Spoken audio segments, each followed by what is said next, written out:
लोकतंत्र को सबसे बड़ा खतरा है भ्रष्टाचार से। राष्ट्रपति ने उस दिन केंद्रीय कक्ष में भाषण दिया। उनका पहला भाषण था। केंद्रीय कक्ष उत्साह से भरा हुआ था, उत्साह छलक रहा था। जिन्हें बैठने की जगह मिलना चाहिए थे वो खड़े हुए थे, लेकिन कोई बुरा नहीं मान रहा था। जब पैमाना लबालब होता है तो थोड़ा छलक ही जाता है। अध्यक्ष महोदय, मुझे भरोसा किसी के पास आपने शिकायत नहीं की होगी। हम भविष्य में और अच्छा इंतजाम करेंगे, वो बात अलग है। लेकिन पहला भाषण, और उन्होंने गांधी जी को उद्धृत किया। भ्रष्टाचार के दानव से लड़ने के लिए गांधी जी ने अपने जीवन काल में क्या कहा था, हत्या के पहले क्या कहा। भ्रष्टाचार का दानव, वो दानव आज हमें निगलने जा रहा है। प्रधानमंत्री का लाल किले का भाषण तो अधिकांश भ्रष्टाचार के खिलाफ ही था। मैं उसे उद्धृत करना नहीं चाहता, मैं लाया हूं।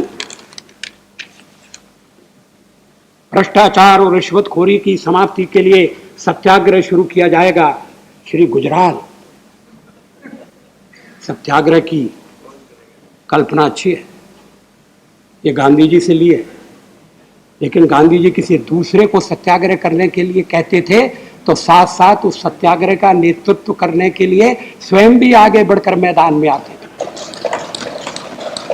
कैसे सत्याग्रह होगा, कौन से कदम उठाए जाएंगे? अभी तक क्या हुआ है? 15 अगस्त को बीते हुए हो गई, दिन बीत गए। कहते हैं प्राइम मिनिस्टर ऑफिस में कोई सेल बना है, सेल। जब पूरा शरीर कैंसर से ग्रस्त हो तो एक सेल को बनाने से या बचाने से क्या होने वाला है? वो सेल क्या करेगा मैं नहीं जानता। हमें आशा करनी चाहिए कुछ करेगा, लेकिन कथनी से नहीं, करने से लोगों के खोए हुए विश्वास को फिर से पाया जा सकता है। मैंने एक लेख पढ़ा इंडियन एक्सप्रेस में, एक अंग्रेजी दैनिक के में, जिसमें कहा गया है कि भ्रष्टाचार के सीबीआई द्वारा परीक्षित मामले 149 मामले ऐसे हैं जो मार्च 1997 के बाद आए हैं, और जिनमें सीबीआई प्रधानमंत्री के सचिवालय से या तो चार्जशीट दाखिल करने के लिए या मुकदमा चलाने के लिए अनुमति मांग रही है, और अनुमति नहीं मिल रही। 194 मामले ऐसे हैं। मैं जानना चाहता हूं सच्चाई क्या है। भ्रष्टाचार के मामलों में तत्काल कार्रवाई होना चाहिए। श्रीमती इंदिरा गांधी ने एक बार कहा था कि ये एक अंतर्राष्ट्रीय परिदृश्य है। उन्होंने गलत नहीं कहा। जहां जहां लोकतंत्र है वहां भ्रष्टाचार पनपने लगता है। जहां जहां फूल खिलते हैं वहां जंगली घास पैदा होने का खतरा रहता है, लेकिन कुशल माली जंगली घास को काटता रहता है। हमने अपनी आंखों से देखा, अमेरिका के एक राष्ट्रपति को त्याग पत्र देना पड़ा और उपराष्ट्रपति को भी पद छोड़ना पड़ा। जापान के प्रधानमंत्री को जेल जाना पड़ा। कोरिया के राष्ट्रपति या प्रधानमंत्री जिन्हें मृत्यु का दंड दिया गया है। इटली में मंत्री जेल गए। यहां भी कदम उठाए गए हैं, मैं ऐसा नहीं कहता, लेकिन कदम धीरे धीरे उठाए गए हैं, सहमे हुए उठाए गए हैं। सत्ता के समीकरण पर उसका क्या असर होगा, ये पूरी तरह से आंकते हुए उठाए जा रहे हैं। ये सत्ता का खेल नहीं है, ये राष्ट्र की अस्मिता को बचाने का सवाल है, गणतंत्र की मर्यादा को कायम रखने का प्रश्न है। लोकपाल बिल का विधेयक क्या हुआ मैं नहीं जानता, क्यों देर लग रही है? खुली चर्चा होना चाहिए। यह भी सुझाव आया है कि जो राजनेता है वो अपनी संपत्ति अपनी संपत्ति का पूरा विवरण दें। सब कुछ लोगों के सामने आना चाहिए। और अपनी संपत्ति का विवरण काफी नहीं होगा, अपने रिश्तेदारों की संपत्ति का विवरण देना भी बहुत जरूरी है। Indian theory of relativity, Einstein की थियरी नहीं, एक इंडियन थियरी ऑफ रिलेटिविटी है। सबसे पहले रिश्तेदार,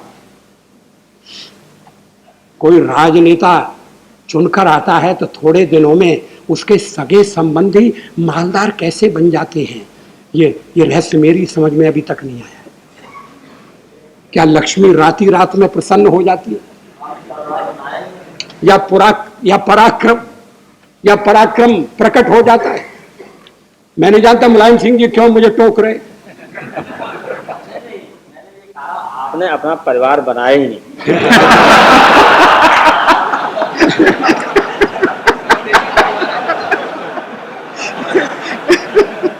लेकिन मैंने परिवार नहीं बनाया, इसलिए मैं उस भाव नहीं दे रहा हूं। लेकिन जिन्होंने परिवार बनाया है वो किस तरह से रिश्तेदारों को अनुग्रहित करते हैं, ये मैंने देखा है। इस पर रोक लगाने के लिए।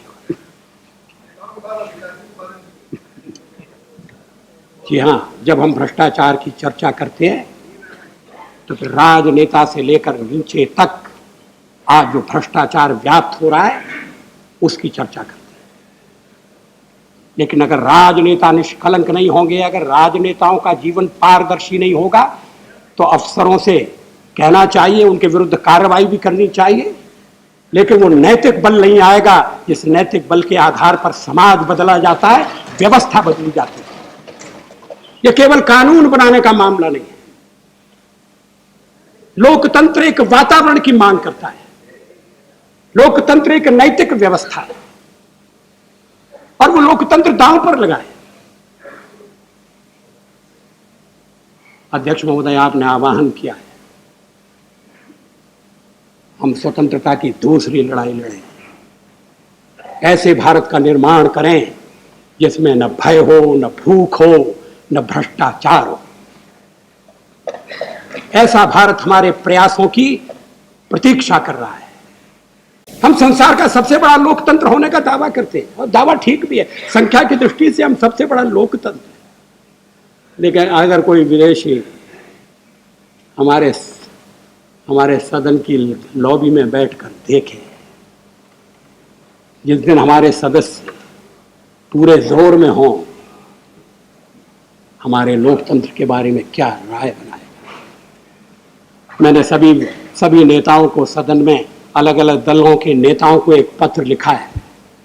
मैं वर्षों से इस सदन में मांग करता रहा हूं कि अगर बाहर के वातावरण को हमें प्रभावित करना है तो इस सदन को हमें ठीक तरह से चलाना चाहिए, शालीन तरीके से चलाना चाहिए। कोई भी सरकार,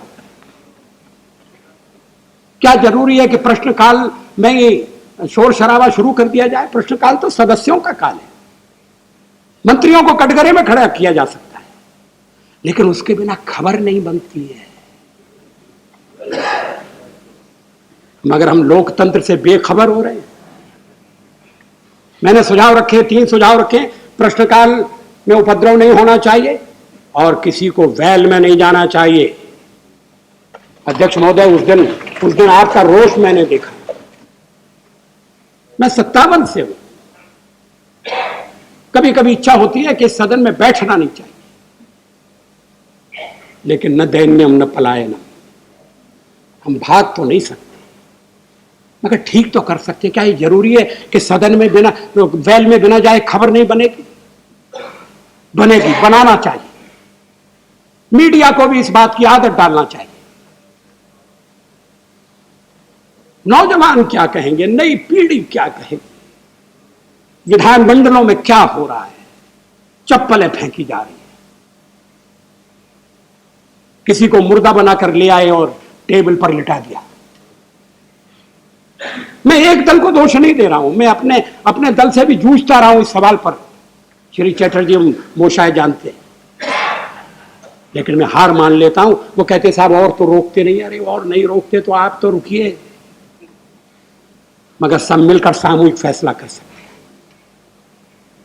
लोकतंत्र की रक्षा अगर होना है तो उसका आरंभ सदन से होना चाहिए, हमारे अपने व्यवहार से होना चाहिए।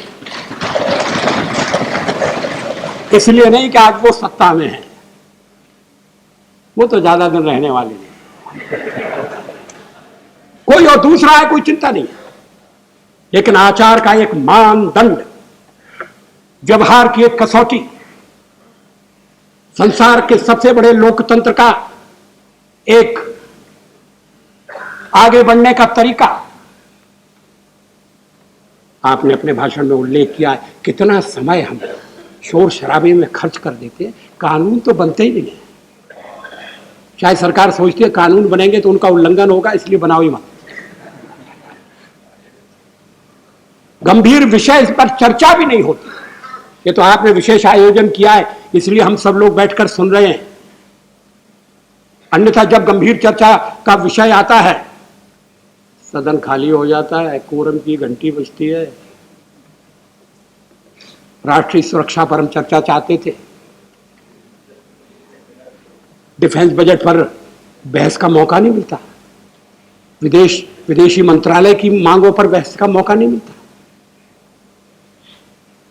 आपने समय दिया है, मुझे विश्वास है जनसंख्या जैसे महत्वपूर्ण विषय पर भी चर्चा करने का अवसर मिलेगा, कोई निर्णय लेने का अवसर मिलेगा। कितने प्रश्न हैं जो अनुत्तरित पड़े हैं, कितनी चुनौतियां हैं जो हमारा सामना कर रही हैं।